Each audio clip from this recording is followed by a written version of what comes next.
Hi guys!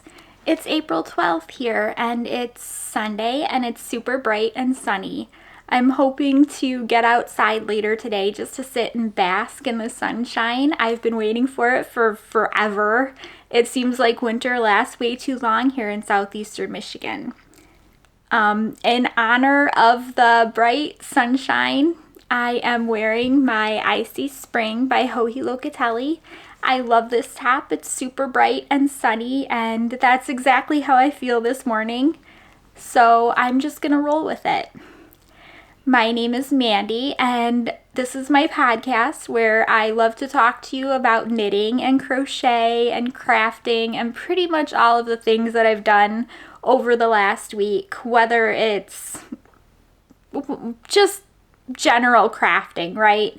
I mean, I've dabbled in all sorts of stuff. I've been wanting to get back into machine knitting, but I've had a couple of health hiccups that have kind of sidelined that, but hopefully that will be coming soon. This week has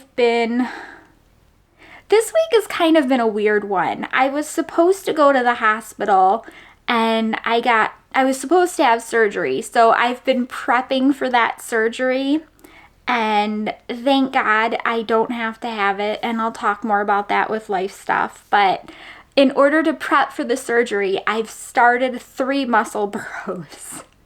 So I'm going to show you those, and now I'm going to not have to start or increase Musselburghs for a couple of months probably, because that's how long it's going to last. It's going to take me to go through all of those.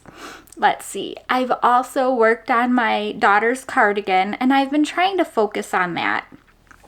So I'm making her a cardigan to wear over her school uniform, and she wears them to pieces. She will definitely it will wear out before she outgrows it, because that's just how much she wears the cardigans or the sweaters that I make her. So I've been trying to focus on that to try to get it done before the school year ends. So we'll see how that goes. So this podcast will probably just be a little short today. It's a beautiful day outside, and like I said, I'm hoping to get outside. So now I'm going to show you the first Musselburgh, and I can't remember which one I showed you last week whenever I had cast it on. But this is the start of the first one, and we've got pink right here, and I love this color. Now, the Musselburgh is by Isolde Teague, and the reason that I cast on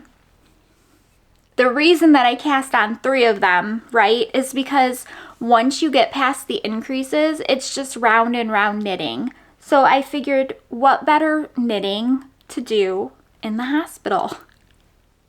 Of course, now I don't have that, which is great, and I'm very thankful, but it's going to be a little bit for me to finish those. So my second one, and I'm just going to go through these really quick because you've seen a ton of Musselburghs if you've watched this channel, and I mean, they're just little circles, so it's not very interesting, right? And I have this one, and this is done with self-striping yarn. And I believe the yarn for this one is Always Be Kind yarn in Rainbows After Midnight. So I thought that was going to make a fun hat. And then the third one is, if I can reach it, here we are. And I've done, this one's on bigger needles, so you'll be able to see it better. This is the third one. Now, these are all either past or right at the increases. So these 2 are Mouse Witch yarns, and they are from the Year of Yarn from last year. So they're not available anymore, I don't think, but I love the colors on both of them. This will be a hat for my daughter, or for me, and this one will be a hat for my daughter. And then I don't know who the third one will go to. I'm pretty sure my daughter is gonna steal that. And as you can see, I just shoved the needles right back in the sock yarn. They're all done with fingering weight yarn, which is why they'll probably take a couple of months. And they're all using just merino nylon sock yarn.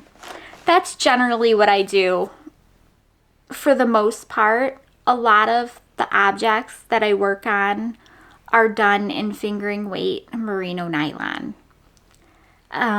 That's just my happy spot with knitting. This was knit with merino nylon fingering weight. I found that it's a very comfortable weight fabric for me. Does that make sense? Now, remember that, because I am going to show you something that's complete opposite from what I just said, right? Because this is done in worsted weight. And hang on, I've got a mess here. So the thing with this is I'm making this for my daughter, but I am also planning on casting on fairly quickly after I finish hers a matching one. And I say matching as in the same pattern but not matching colors, just pattern wise matching. I am planning on casting one on for myself for the winter, because I will melt if I try to wear this anytime that's not winter. But this is the Thursday Special by Alina Nodell, and it is knit in worsted weight yarn. This is Malabrigo Rios, and I love the way that the colors, like that, I love this. This is the color depth on this is so pretty. This color is magenta. It's even easier to see on the back. You can look at all of the different color depth there. This pattern is I found it pretty easy. I have found the lace pattern pretty easy as well. I've also messed up pretty spectacularly on the lace pattern and had to rip it out. I'd say about 3 or 4 rows. 4 rows. So I tinked back because I didn't want to take it off the needle, and I knew that if I took it off the needle, it would be over.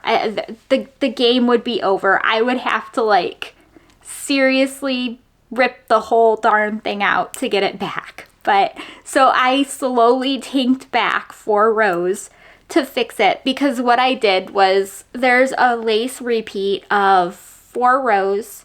2 of them are actual lace and the other 2 are just purl.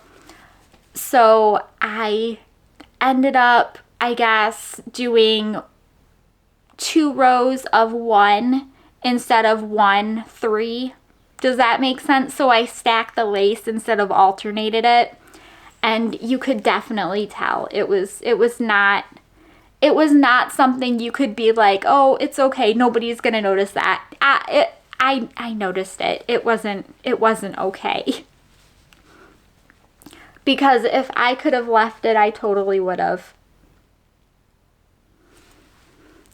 This is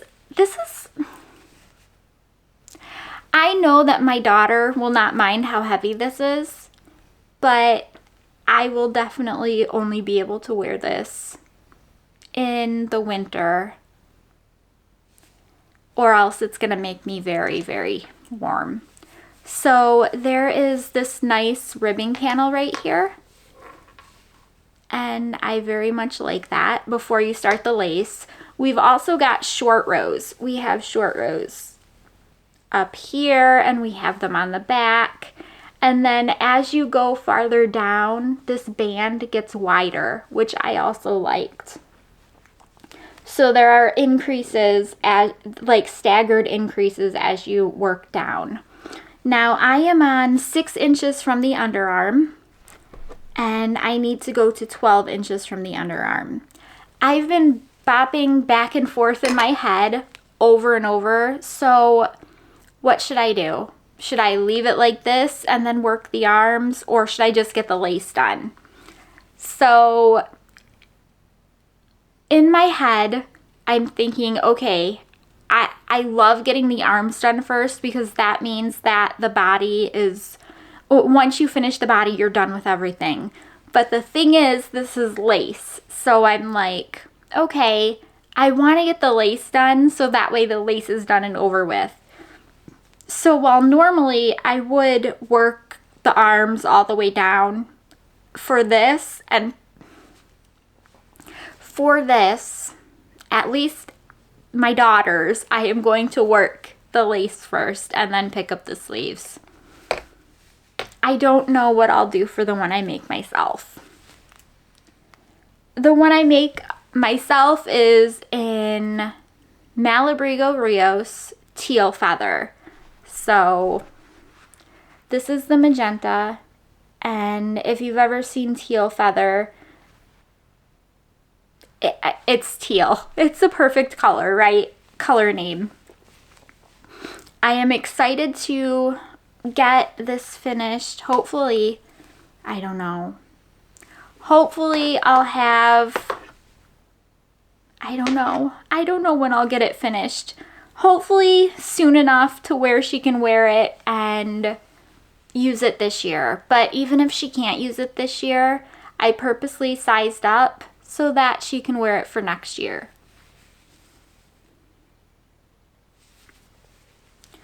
Part of me is thinking, let me grab it out. Yes, I can reach it. Part of me is thinking that I should make her a Hedo Fu day. And I love this. This is such a pretty pattern. This is the Hedo Fu day, and it is an all-over lace cardigan. And let me see if I can kind of explain how it's constructed here. So the first thing that you do is you work this part of the sleeves, and that you basically work a rectangle, and then you fold it, and then you pick up the circle skirt. It's so hard to hold. I modified mine slightly so that it would go down farther, because the actual pattern is a lot more cropped, I believe. But man, I've worn this to pieces. You can tell it's starting to not look so good. Oh well, I love it. I should make myself another one. Maybe the only thing I'm worried about with making her one is I'm not sure how small the pattern goes. I might have to do some math to figure out how I can do that for her. But I do love this lace pattern, and this was a lot of fun, and I don't believe it took a long time. This was knit in, this is a fingering weight yarn pattern as well. And I believe I did this while the kids were at the water park and I was sitting in the sunshine. They were there with my husband's parents, so they were having a blast doing that. This is such a good color and good pattern. I think that she would love that. That would go good with her uniform as well. Okay. I'm getting sidetracked. So the next pattern that I've been working on, and this is very rare and odd for me, but I'm loving it, It's called the Prismarine Scarf, and I can't remember who wrote it. So as usual, I'll put all of the information down here. But I am not used to making a scarf of any kind. But here we are. How do I hold this? There's yarn coming out of everywhere. Okay, so here's the scarf. You can see where it's starting to, the blue is transitioning into a green. And you can see up here it started at light blue and then went to dark, and now it's turning green. So this has been a fun scarf to make. I'm enjoying the very simple repetition of just going back and forth between the stitch patterns and watching the yarn change. I'm not sure what I'm going to do with this scarf. I honestly have no idea. This is one of those times where this is me knitting because I want the process of it. Does that make sense? There are times where I'm a process knitter and a product knitter, and this is a process. This over here is a product. So a lot of the times I've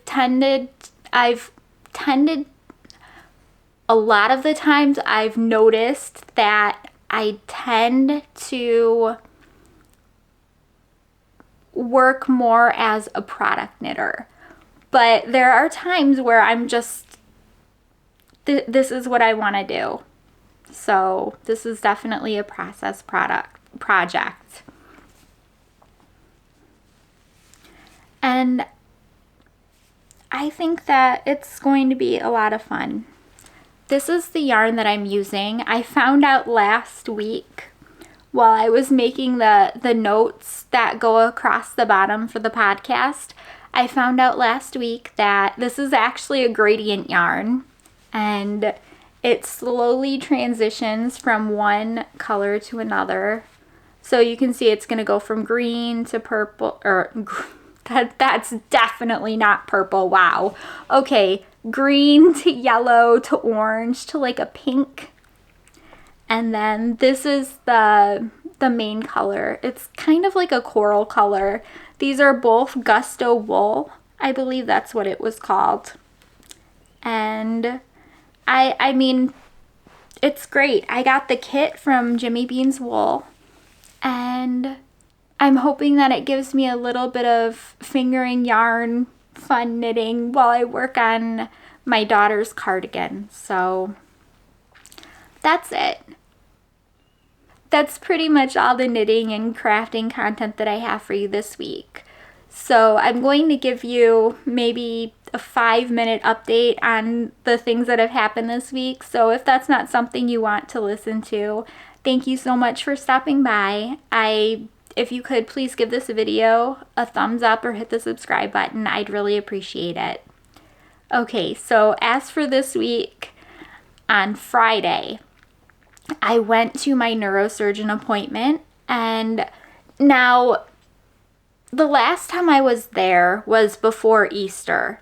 So it was like the Friday before Easter, and I didn't actually see him in office. I had gone to plastic surgery to have them remove my staples, and they could tell that my back was, there was a whole bunch of fluid in my back. You could tell just by the way it was like bowing out. And I'm trying not to be gross with what I say. I'm sorry. But anyways, I had a spinal fluid leak. It was leaking inside of my body. Like, it was staying inside, but still. Anyways, so I went to my neurosurgery appointment yesterday, and I had kind of known that I was healing.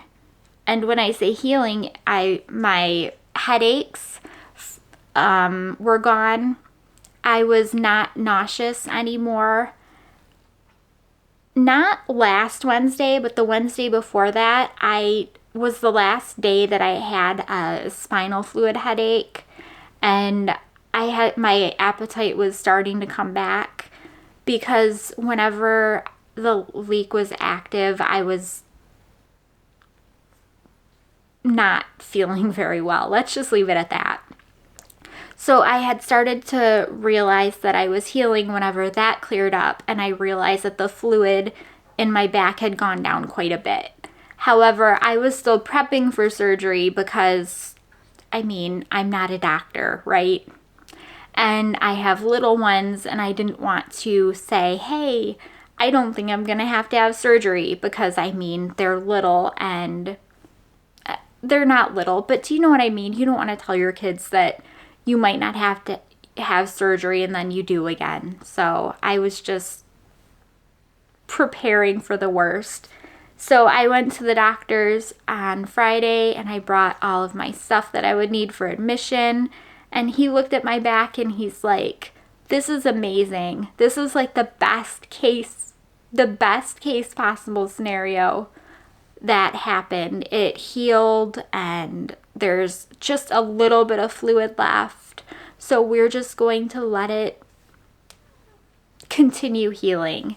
And I was so happy because I was laying on my stomach on the stretcher in the room, and when he said that, I popped up and I'm like, really? And the nurse that was in there with us, she started laughing and she goes, wow, you look so happy. Yeah, I'm happy. Anytime somebody doesn't have to like operate on your spine, it's a very good thing. I don't think I'll ever willingly have another spinal cord operation. It is not something that you just want to willy-nilly go into. So that's the story about the surgery and how I was supposed to have it, and now I'm not. And keep your fingers crossed that everything continues to go okay. They took out my stitches on Friday, and they took them out, and it's been quite a few weeks since they put them in, because when I went to go see plastic before surgery, they took out a couple of them, but they didn't want to take them all out because of the fluid. And it hurt when they took them out on Friday. And I know it's because they were in there for a pretty long time. You're not really supposed to keep stitches in as long as those were in. And I understand why they did, but it still hurt. So that's my story, and I'm really thankful and happy for it. Thank you for anybody who sent well wishes or good thoughts. I appreciate it. I very much appreciate it, because my health has been kind of a big topic for the last 2 years. So I'm hoping that I can just keep everything level and not rock any boats or just have any issues. Just be normal. That's what I'm hoping for. Other than that, for this week, I've been studying for my AWS certification class. I've been studying my AWS certification course. I am hopefully going to be taking the test sometime in the next month. I don't want to rush myself, but I'm getting to the point where I'll probably be pretty good to take it. I have been reading Ready Player One, and I'm liking that a whole bunch. And I went out and I bought the movie Ready Player One, and I haven't watched it yet. But the reason that I bought it is because my son has also read Ready Player One. So I thought it would be really cool if we got to watch that together and make some popcorn. So I don't know how much I'll be into it because he's 13, but I'm gonna try. Well, that's it from my end. I hope you guys are having an awesome Sunday, and I will see you next week. Take care, and I hope you guys have a great weekend. Or I hope you guys have a great week. Weekend's almost over. Okay, bye. Thank you.